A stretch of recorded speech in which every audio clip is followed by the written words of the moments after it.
Começou a gravação. Olá, pessoal.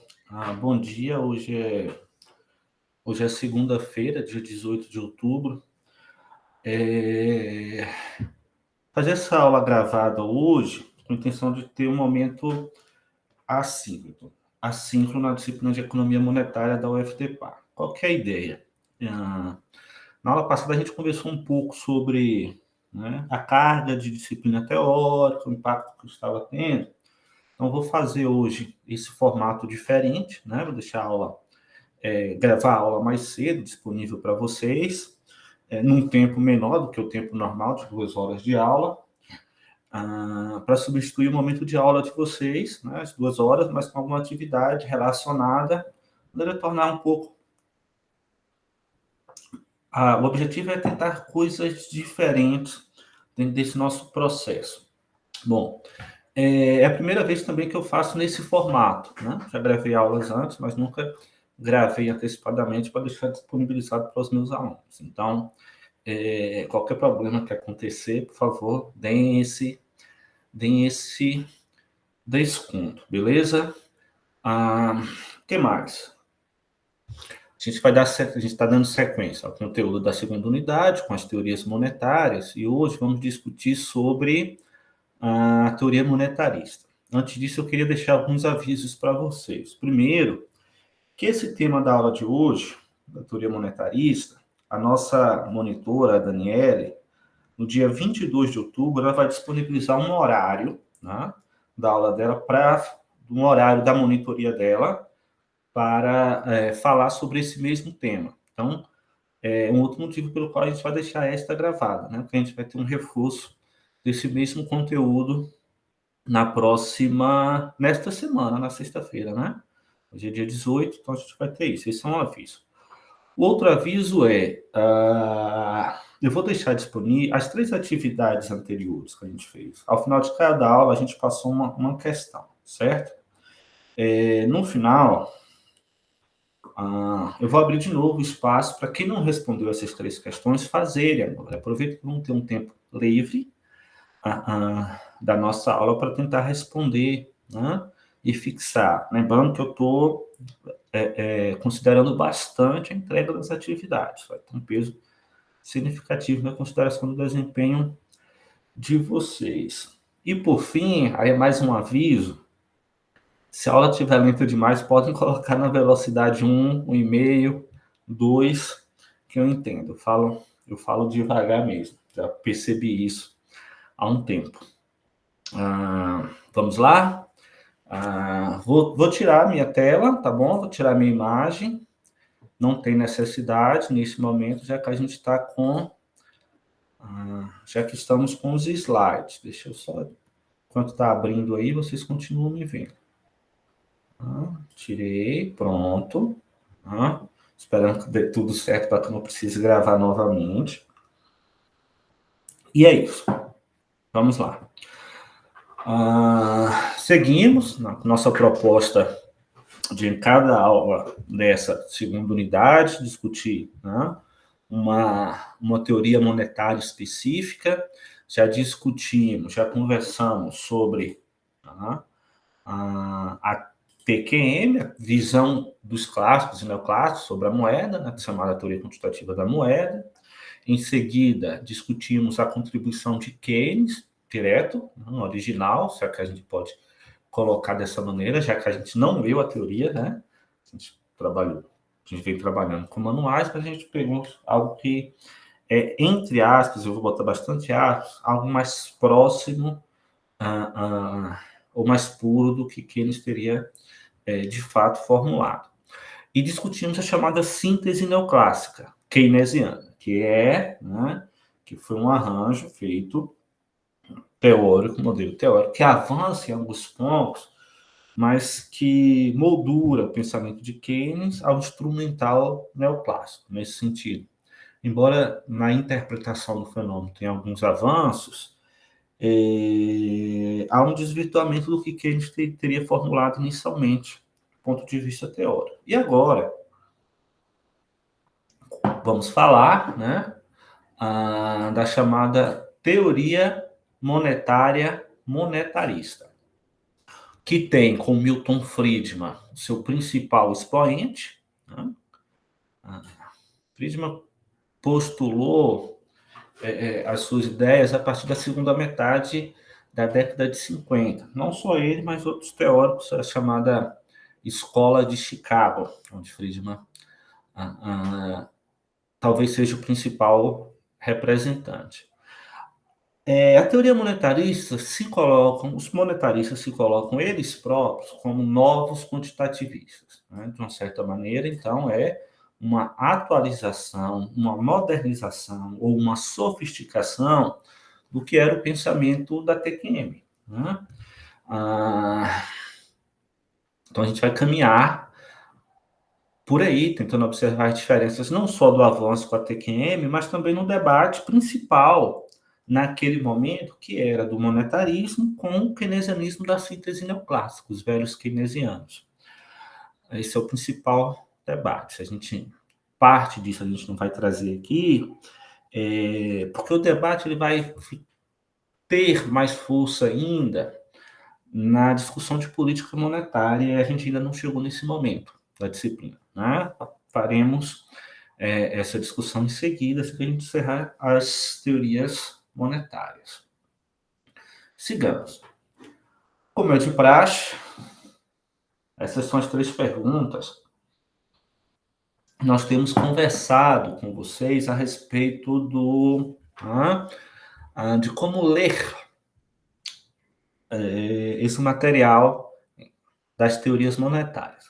Basicamente, uma teoria monetária é uma visão, um modelo explicativo do fenômeno da moeda. Tá?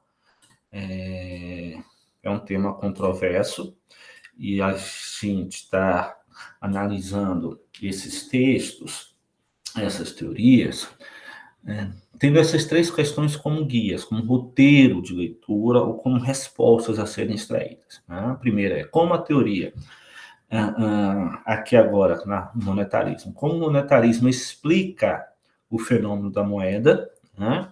A partir de que definição de moeda que ela faz essa explicação, né? E uma última questão que integra essas duas é que influência essa definição, né, tem sobre a explicação do fenômeno.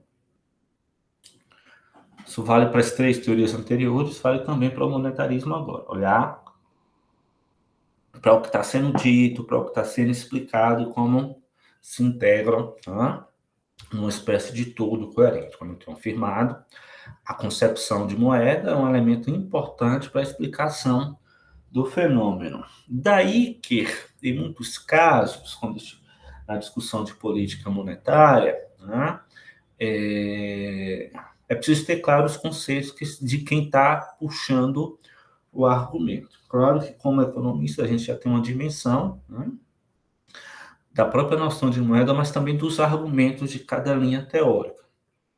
Não obstante, a gente precisa deixar esses pontos claros. Retomando um pouco para a TQM, claro, já que o monetarismo se coloca como neoquantitativismo, né? A gente viu, esse é um slide de aulas anteriores, diferentes abordagens da teoria quantitativa da moeda, além, né, da visão do Wicksell, que pode ou não ser considerado um quantitativista. Né? O fato é que o Wicksell elaborou alguns elementos, né, mais sofisticados e, inclusive, até hoje modernos, embora não tenha sido tão considerado à sua época. Mas o primeiro né, talvez a formulação mais conhecida é a abordagem, né, das transações do Fischer,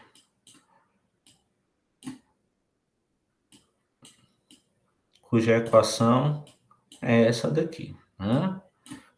Sendo que a gente poderia substituir por PIB real, se quiséssemos ter uma informação mais fácil de quantificar. O que pressupunha, né, a abordagem das transações da TQM?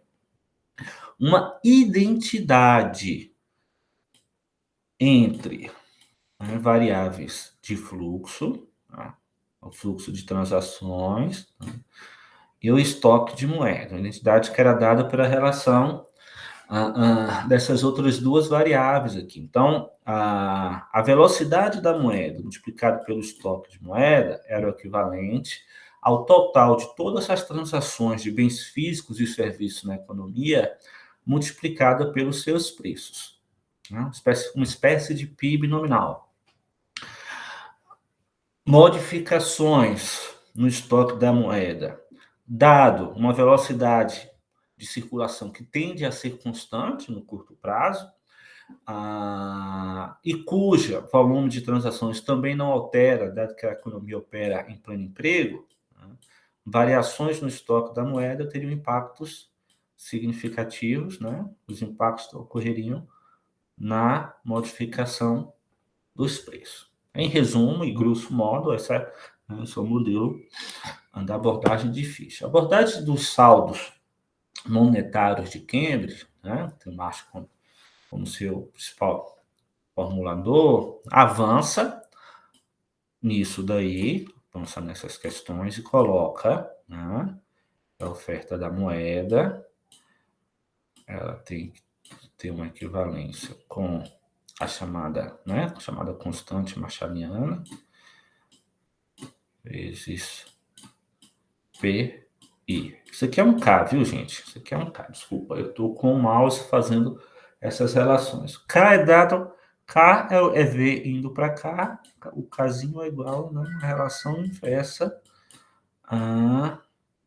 da velocidade de circulação da moeda. A gente também já conversou sobre isso, motivo pelo qual estou falando mais rápido. Qual que é o avanço? O primeiro, né, é que essa equação ela tem como base procurar responder a seguinte questão: por que os agentes econômicos buscariam, né, reter saldos monetários, sendo que existe a possibilidade de colocar esses excedentes em algum tipo de aplicação e obter alguma rentabilidade? Trocando em miúdos, porque os agentes econômicos demandariam alguma quantidade de moeda. Os dois principais motivos, né, em termos mais modernos, transações. Na verdade, são os dois principais motivos, não, são os dois motivos observados, né, para TQM: transações, né, e precaução. O motivo transação decorre da não coincidência do fluxo de caixa entre entradas e saídas. Então, você precisa, dentro de um volume de despesas ou de gastos previstos, reter uma quantidade de moeda, né, para honrar com esses compromissos sem precisar recorrer a tirar o dinheiro da aplicação. E o motivo de precaução é uma espécie de complemento, é você assumir que existem despesas não previstas. Então, o motivo de transação são despesas previstas, o motivo de precaução são despesas não previstas e você retém o saldo. Fora isso, seria irracional reter alguma quantidade de moeda. E, baseado na experiência dos agentes econômicos, e aí nos fatores que, né, condicionam K, uma série de cultura, experiência passada, então, uma série de fatores que influenciam K, que não mudam no longo prazo, que vai fazer com que ele seja constante. Então, K significa que uma proporção da nossa renda, dos indivíduos, uma proporção da renda dos indivíduos, será retida na forma de saldos monetários por conta desses dois motivos. Isso muda muito pouco. Isso muda muito pouco no curto prazo, de modo que variações na oferta de moeda, né, também influenciariam os preços. Mesmo porque, como a gente falou, o PIB real, ele tende a ser, né, a não variar, a ter variações no curto prazo. A economia está em pleno emprego. Só variações no PIB decorreriam de modificações tecnológicas, de aumento da produtividade, algo de mais longo prazo. E o VIX? O VIX avançou ao desenvolver um sistema, né? Ele desenvolveu 3 sistemas, né?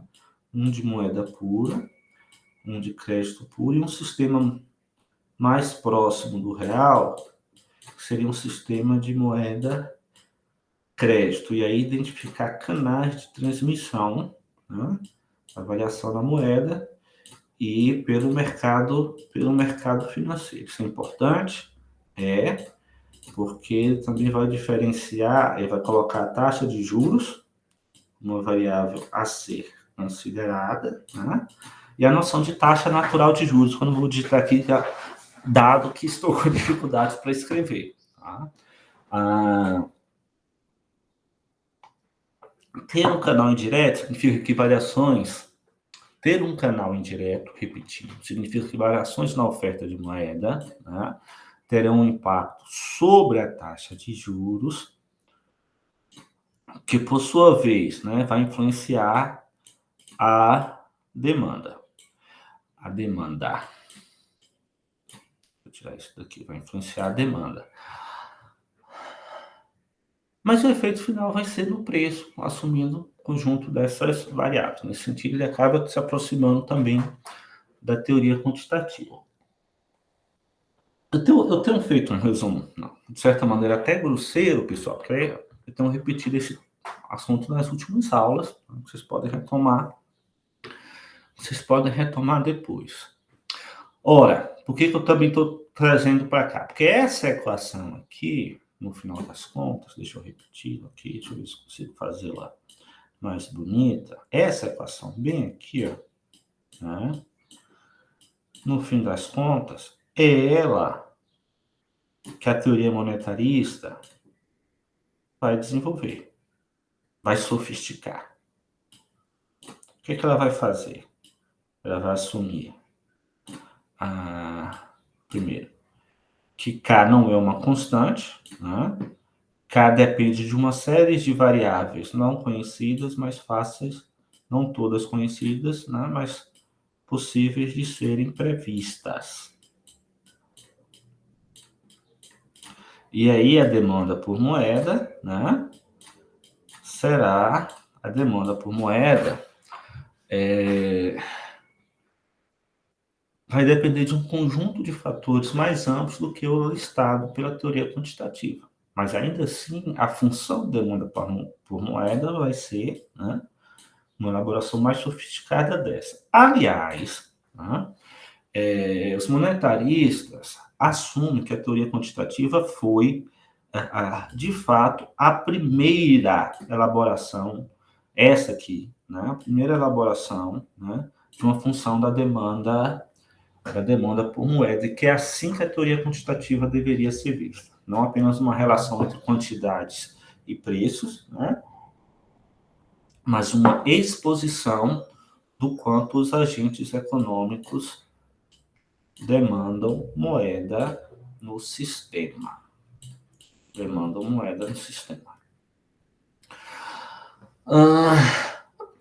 Acabei reforçando lá o que está aqui no nosso slide. A TQM corresponde a essa forma como economistas clássicos e neoclássicos enxergavam o fenômeno da moeda, e esta, da qual não vou voltar, né?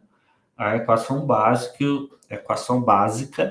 a qual a teoria monetarista recupera a fim de se desenvolver e incorporar também os seus avanços. Mais importante do que isso também, a gente vai poder visualizar, né, é que esses avanços significam discutir com a principal crítica do pensamento clássico. Né?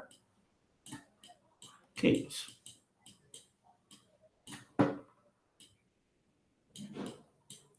A gente... Keynes fez a crítica.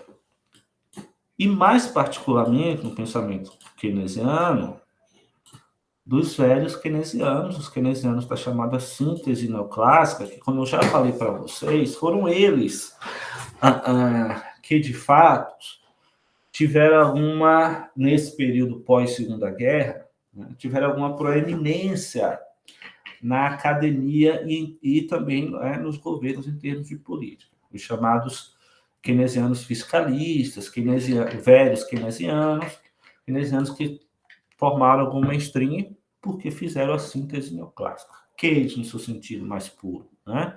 Que depois vai ser recuperado pelos pós-keynesianos, sempre foram colocados, vistos com uma certa heterodoxia, né? Algo que corre por fora do mainstream. Mas a teoria monetarista não está só recuperando, tá, essa visão, como está fazendo a crítica da crítica, né?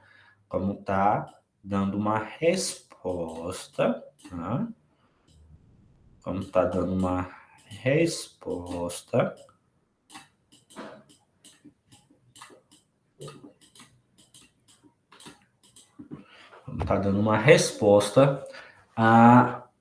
aos keynesianos, uma resposta monetarista. Isso é importante, gente. Frise bem isso aqui, né? Na hora que a gente vai discutindo política, isso vai ficar bem claro, até no que diz respeito ao papel da política fiscal e da política monetária, em cada uma dessas duas visões, na visão keynesiana e na visão monetarista. Tá.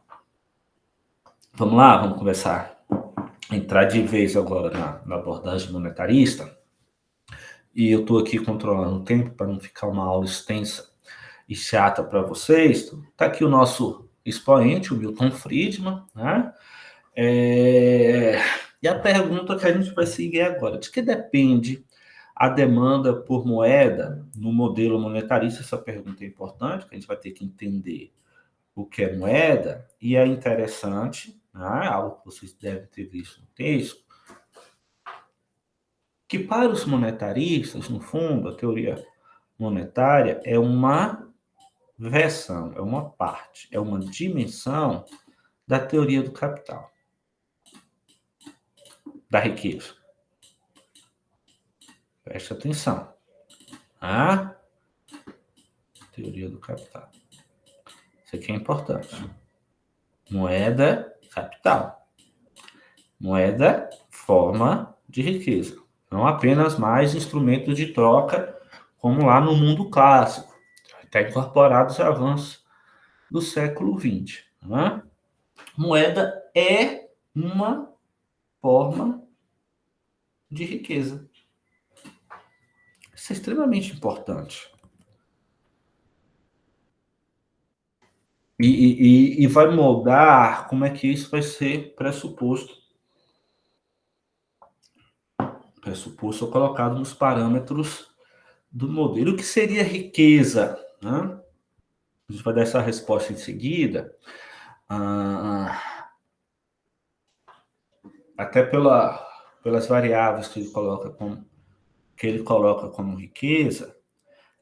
Mas para o que nos interessa aqui, a gente pode ficar com a noção de que a riqueza, eu não vou riscar agora porque aparece em um dos próximos slides. A riqueza é tudo aquilo que a gente consegue transformar, né, converter em moeda. Daí que a noção de riqueza, ou seja, do estoque de todos os ativos da economia é importante, né? Porque é o máximo de moeda que a economia consegue converter. Antes de falar dessa noção aqui, que vai aparecer lá, tem que fazer algumas divisões. Eu acabei, na nossa aula, fazendo essa separação, porque, no fundo, com algumas diferenças que a gente vai falar em seguida, na prática, tá? Na prática, a demanda de moeda, as diferenças são pequenas, tá?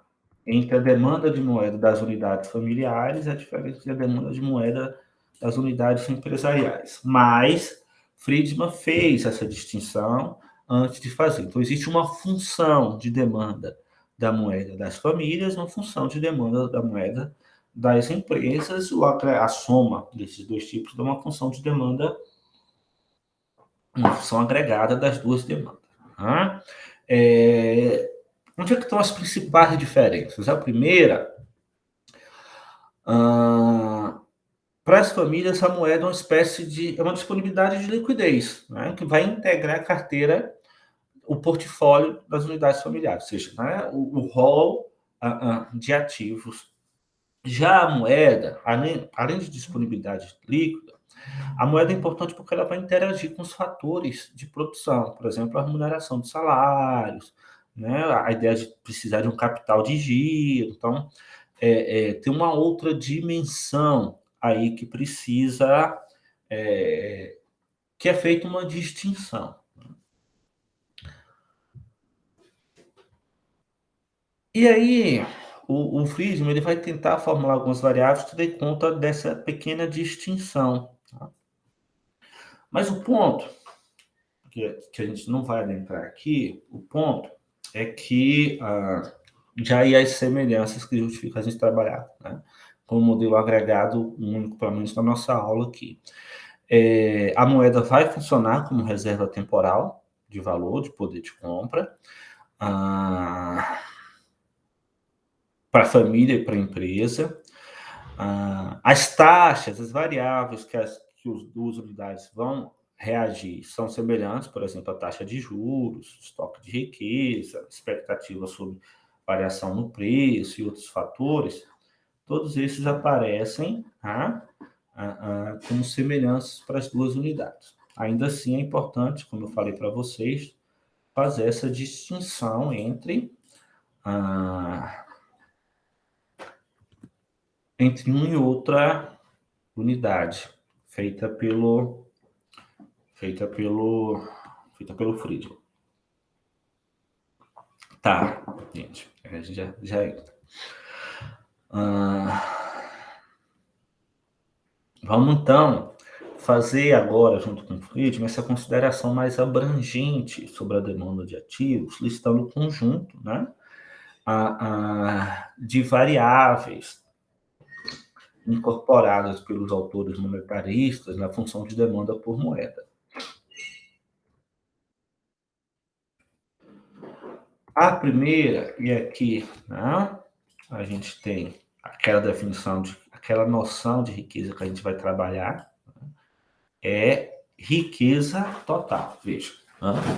Total de riqueza dos agentes econômicos.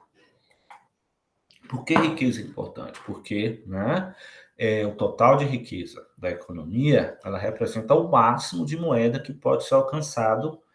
Eu coloquei aqui pelas famílias, mas pode não colocar pelos agentes, tá? Por conta disso que eu estou falando, né? Uma agregação desses dois grupos de agentes econômicos. O máximo de moeda que pode ser alcançado, o ativo. O ativo, a quantidade total de ativos existentes nas suas diferentes formas que podem ser convertidas, tem algum poder de troca. O que o Friedman faz, ainda é aquela relação, lembra? Vamos sempre lembrar dessa fórmula aqui, né? Onde a gente tem de um lado uma variável que é uma variável de estoque. Isso aqui é a TQM, né? A gente tem uma variável de estoque, aqui, estoque de um ativo, que é a moeda, lá na TQM, uma variável de fluxo, que são as transações. Ele vai formular, né, nessa primeira variável, que ele está chamando de riqueza total, e riqueza para Friedman é uma particularidade diferente de Keynes, mesmo, teoria clássica, vou desenvolver daqui a pouco com vocês, né? E vai fazer essa relação. Então, né, olhando aqui para os parâmetros, primeiro que o Y aqui, né, é uma renda que para Friedman é uma renda permanente. Então, não é aquela renda que a gente identifica no fluxo periódico, por exemplo, o PIB da economia, que está sujeito a determinadas oscilações, tá, que é difícil de mencionar. Está falando aquela que acontece com certa frequência, se repetindo, e que é parâmetro para os agentes econômicos. Né? Aquilo que ele sabe, né, independente de determinados ciclos, aparecem. Então, a variável, vejam que é uma variável até difícil de captar. Mas, olha, a renda vai ser igual ao múltiplo da taxa de juros sobre o total de riqueza. Certo? Então, a riqueza é algo... A riqueza, que a gente tem uma outra definição, a riqueza é algo que, se aplicada, ela gera uma certa quantidade de rendimento. Se eu pego a minha casa, que é uma riqueza, e alugo, eu vou ter um fluxo de rendimento, que é o aluguel. Isso vale para dividendos de ações, isso vale para o capital humano também. Não vale? Que são os salários que o capital humano recebe ao longo da existência. Isso é importante? Isso é importante? Tá aqui, ó. Esse aqui é um F, viu, gente? É um F disso. Porque para a gente identificar riqueza, que é algo difícil de mensurar, né? A gente pode pegar uma variável que é mais fácil de captar na economia, que é a renda. Foi assim que ele buscou definir riqueza, matematicamente. A renda permanente, não qualquer renda, mas a renda permanente. A sua relação com a taxa de juros dá o estoque de riqueza. Essa equação aqui é uma típica equação de matemática financeira, né? O valor presente de um ativo é igual ao fluxo de rendimentos descontado uma determinada taxa de juros. Então, Friedman desenvolveu uma forma, né, de estimar o estoque total de riqueza de uma determinada economia, teoricamente. Então, essa é a relação. Ora, tendo esse conjunto de variáveis, daí a relação de estoque fluxo, tá, gente? A demanda por moeda vai variar positivamente, tá? É isso que está sendo dito aqui, ó. Demanda por moeda, ou L, vai em relação à variação da renda, né? Vai ser uma relação positiva. Quanto maior o estoque total de riqueza, né, mais uma proporção, né, de moeda pode ser retida, mais uma proporção da riqueza pode ser retida na forma de moeda. A gente tem uma outra relação aqui. Deixa eu desenvolver isso na forma de gráfico junto com vocês. É o seguinte, o que a gente está olhando? Vamos fazer essa relação de proporção aqui, olhando para esse conjunto de variáveis. Então, aqui a gente tem moeda, tá? Aqui a gente tem moeda. Aqui a gente tem outras formas de riqueza. Vou botar tipo um asterisco aqui, porque riqueza, moeda também é riqueza. A gente só está falando das outras formas. Vamos olhar para uma função individual de demanda por moeda aqui. Quanto que um agente econômico vai fazer isso? A gente tem essa relação e a gente vai ter aqui, ó, algo equivalente à linha de restrição orçamentária, que é dada pelo quê? Por essa relação bem aqui, ó, relação, né, entre a renda ou estoque total de riqueza e a taxa de juros. Ninguém vai demandar moeda uma proporção maior do que, né, a capacidade de alcançar. Buscando maximizar essa relação, a demanda por moeda em relação a esse fator, né? Vou botar aqui a demanda por moeda dada por L, aqui a demanda por outras riquezas dada por Z. Então, a gente vai ter, né? Desculpa, gente, isso aqui era para ser uma curva de diferença, ainda vai ser, né? Que é uma curva de diferença mal feita, mas aquela noção de maximização, aquele ponto onde a curva de diferença mais alta tangencia a linha de restrição. Então, olha, se houver uma expansão, vamos fazer de novo o gráfico aqui. Se houver uma expansão da renda, o que vai acontecer é o seguinte, ó. A linha de restrição orçamentária vai deslocar, né? E a gente aqui tinha uma curva, de diferença, que vai dar uma quantidade de demanda por moeda, a gente vai ter uma outra, né, um pouco maior. Você quer L1, a demanda por moeda um pouco maior. L2. Gráficos não tão belos, mas espero que você tenha captado essa relação positiva. Uma expansão da renda deslocaria, né, a restrição, de modo que o agente econômico consegue alcançar, né, uma curva de diferença maior de demanda. Né? O que é essa curva de diferença? É dado ao redor, né? Qualquer ponto nessa curva de diferença representa uma proporção entre moeda e outras formas de riqueza que os agentes estariam indiferentes. Eles não estariam indiferentes a uma curva, né, mais abaixo, eles preferiam essa em relação a essa, né? E curvas mais acima são preferíveis às curvas mais abaixo, porém você vai até o limite da restrição orçamentária. Percebe porque a noção de riqueza é importante também para essa dimensão aqui, ó. Não é indefinido a demanda por moeda, não é uma crescente definida, é dada pelo total, né, dessa proporção. Está aqui a dimensão de tudo aquilo que o Friedman está dizendo que pode ser transformado em moedas, né? Toda a noção de riqueza total. A gente tem, e aqui tem uma coisa importante para o que a gente vai falar em seguida. A gente tem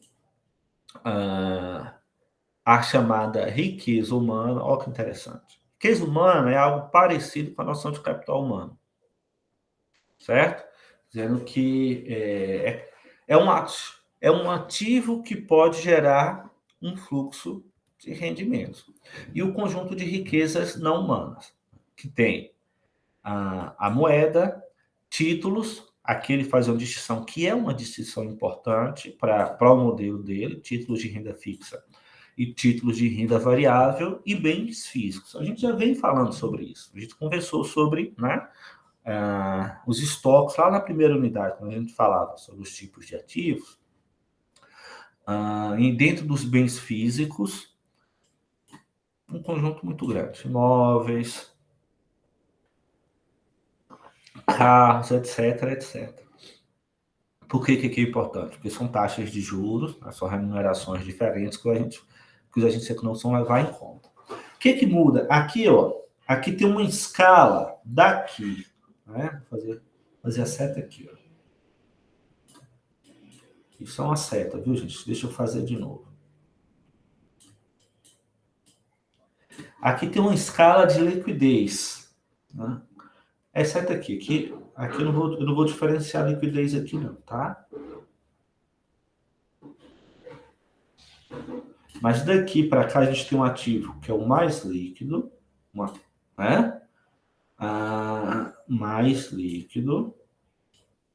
E aqui a gente tem um ativo que é menos líquido. O que ele está dizendo? Está dizendo o seguinte, ó, quanto mais a proporção da nossa riqueza individual estiver na forma de riqueza humana, né, mais a gente vai demandar moeda para honrar com os nossos compromissos. Então eu que vivo, que sou um assalariado, né, tenho pouca proporção de riqueza ou nesse formato, quando eu recebo a minha renda, eu a tenho na forma de moeda para honrar os meus compromissos. Né? À medida que eu for aumentando o meu patrimônio, eu vou diversificando a minha carteira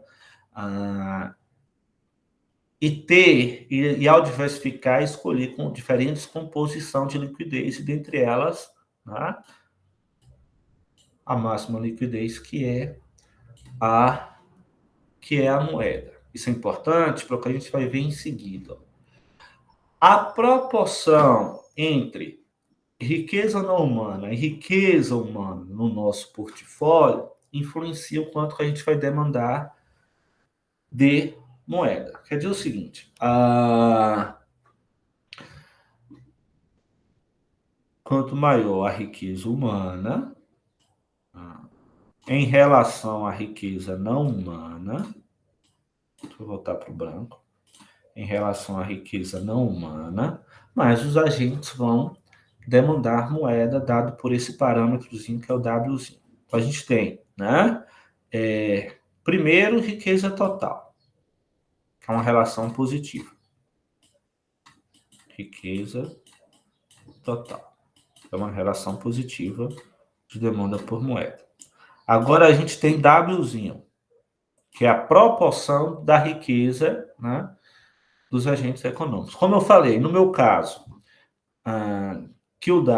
como assalariado, o W da riqueza humana é muito maior, né, do que da riqueza não humana, a minha renda, né, vai ser.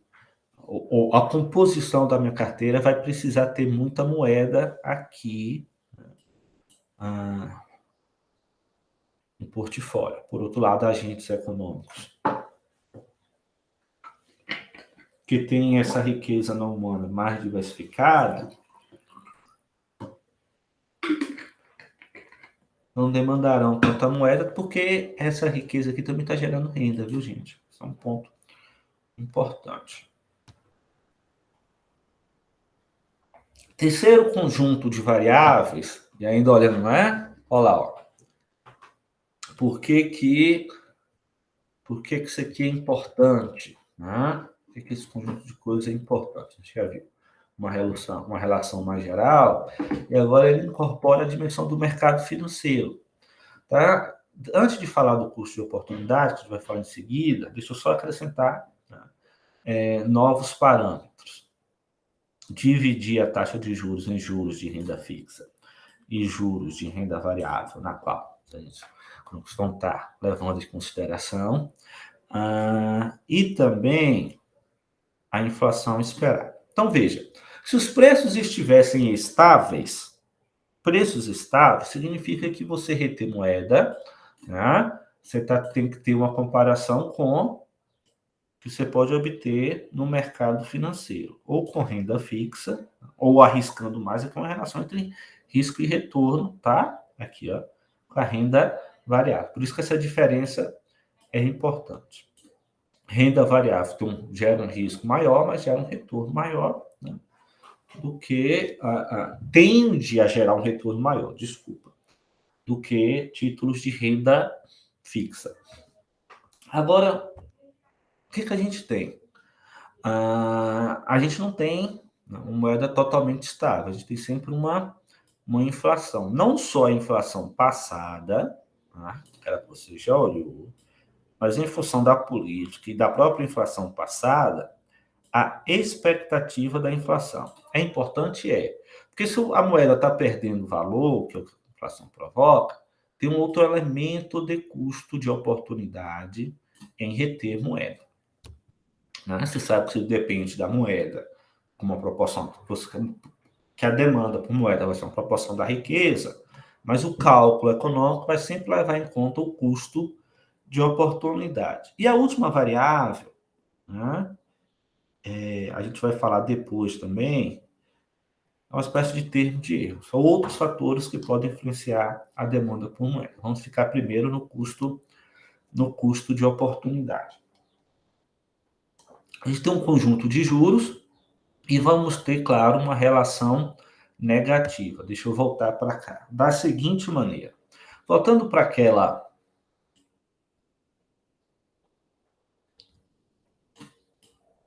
aquele gráfico onde aqui é riqueza e aqui é moeda,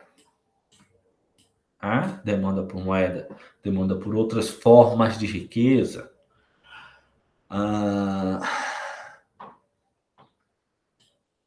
O que acontece quando altera a taxa de juros?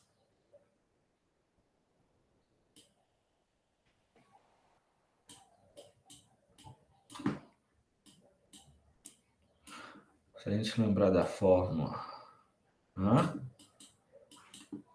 renda sobre R, Isso aqui é renda sobre aquela primeira forma que a gente colocou lá, tá, gente?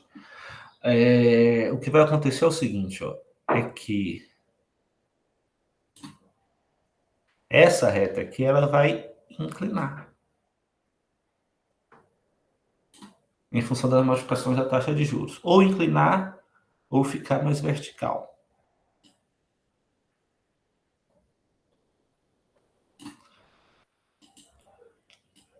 Ou ficar mais vertical se a taxa de juros diminuir. Percebe? Aumentou a taxa. Se aumentar, aí quer dizer o seguinte, né?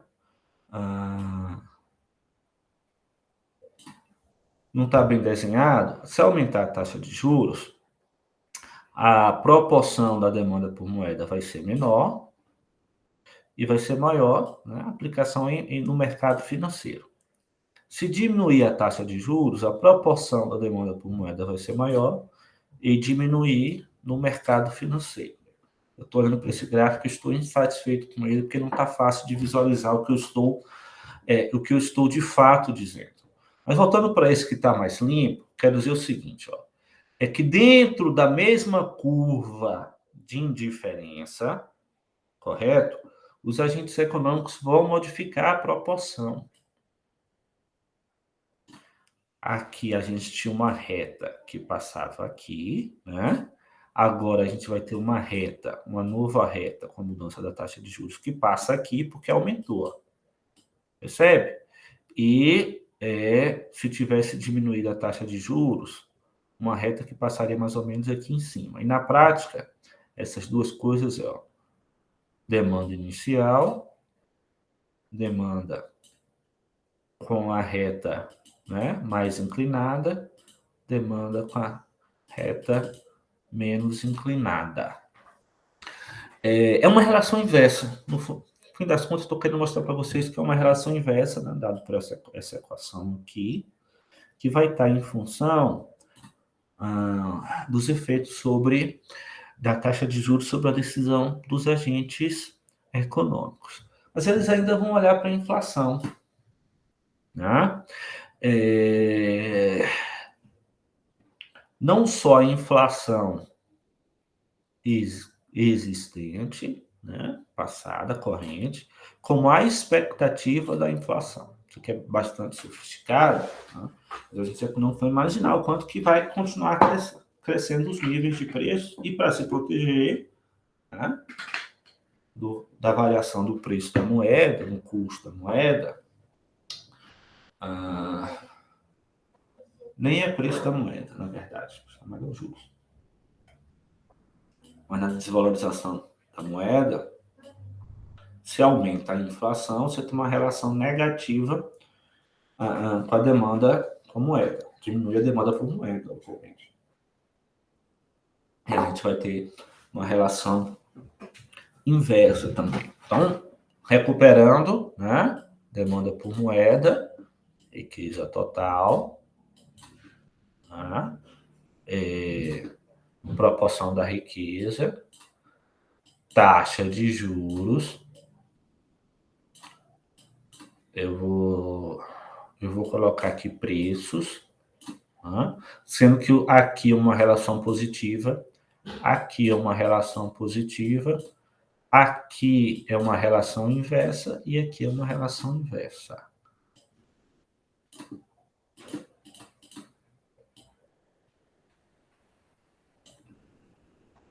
Por fim,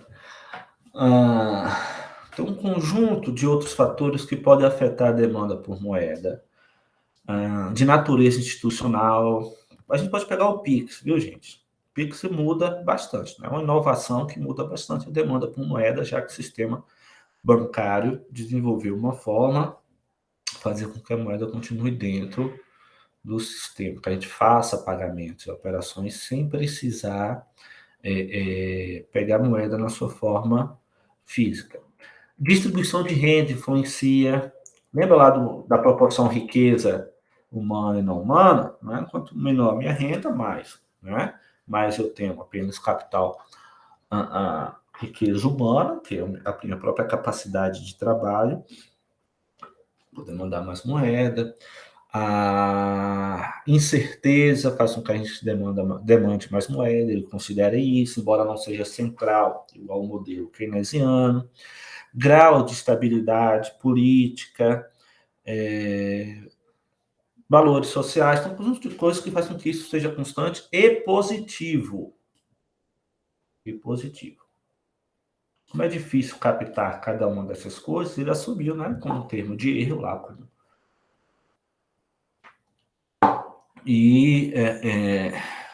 Mas não deixou de considerar na sua função de demanda por moeda. Além disso, e aí vem o nosso recurso à teoria quantitativa, para Friedman, a demanda precisa ser considerada descontando o efeito dos preços. Daí que a principal variável explicativa é a renda real. Lembro que no modelo keynesiano, somente em Keynes,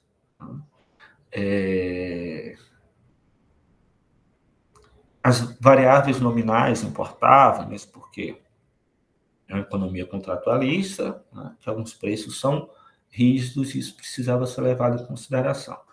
Mas para Friedman está sempre considerando desconto na variação dos preços. Tá. A moeda, né, que é uma forma de riqueza, ela vai continuar existindo, perdão, moeda que é uma forma de riqueza, ela vai influenciar, né, no curto prazo a renda real. Olha, ela vai ter uma influência, sim. À medida que você tem uma expansão na oferta de moeda, pode gerar, né, em decorrência, uma elevação da demanda, que vai estar muito em função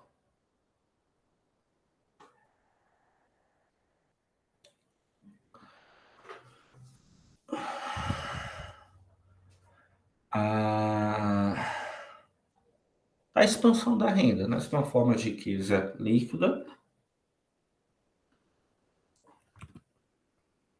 isso pode ir, a forma como chega os canais de transmissão que a gente já viu lá no começo, provoca, até para desfazer, né? Se só vai manter o saldo monetário naquela quantidade que não importa, se vai provocar elevação da demanda com excedente de moeda em curso. Todavia, os agentes econômicos vão levar em consideração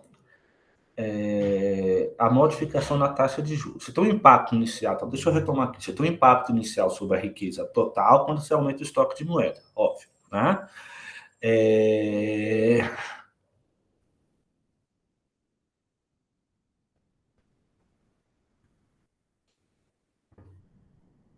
E se a taxa de juros não é uma relação entre os preços, você vai modificar a taxa de juros, né? Assumindo que a elasticidade da demanda por moeda em relação aos juros é baixa. É baixa. Ou seja, o que está sendo dito aqui é o seguinte: a demanda por moeda depende do estoque total de riqueza, né? Se você tem uma variação na oferta, você gera uma elevação da demanda que vai provocar taxa de juros, dado que a riqueza real não se alterou, né? Daí que no longo prazo os agentes econômicos vão perceber, né, que esse aumento aqui da renda real não foi decorrente de elevação na capacidade produtiva, mas do aumento da moeda que gerou alterações na taxa de juros. E eles vão, né, se adequar ao chamada, né,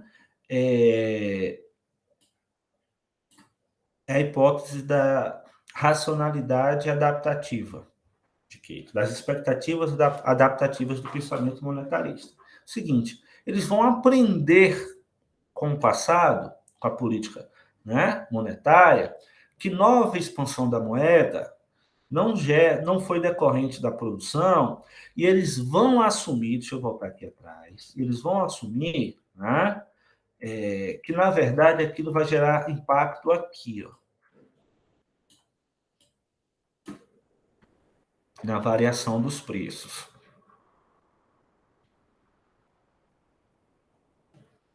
Redirecionando os seus ativos para outro, né? da variação para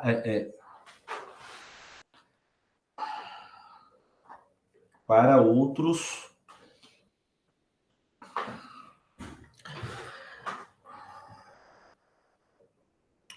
elementos da riqueza. E o efeito final vai ser somente em preços. Lembra do efeito lá da TQM?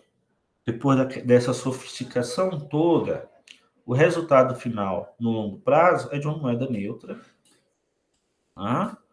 e cuja variação na oferta se ajusta exclusivamente aos preços. Gente, eu até me atrapalhei nesse último slide, nessa coisa de tentar controlar o tempo. Mas é o seguinte, a gente vai ter oportunidade, principalmente na próxima aula, onde eu vou desenvolver esse quadro aqui junto com vocês, de fazer os reparos e uma outra coisa que eu não tenho colocado de maneira correta, que a gente sintetiza a visão em as 4 grandes escolas que analisaram o fenômeno da moeda. É isso, quase uma hora de aula. Espero que fique boa, que vocês consigam pegá-la, assisti-la e tirar suas dúvidas. Anotem e tragam para mim depois. Um abraço e até mais.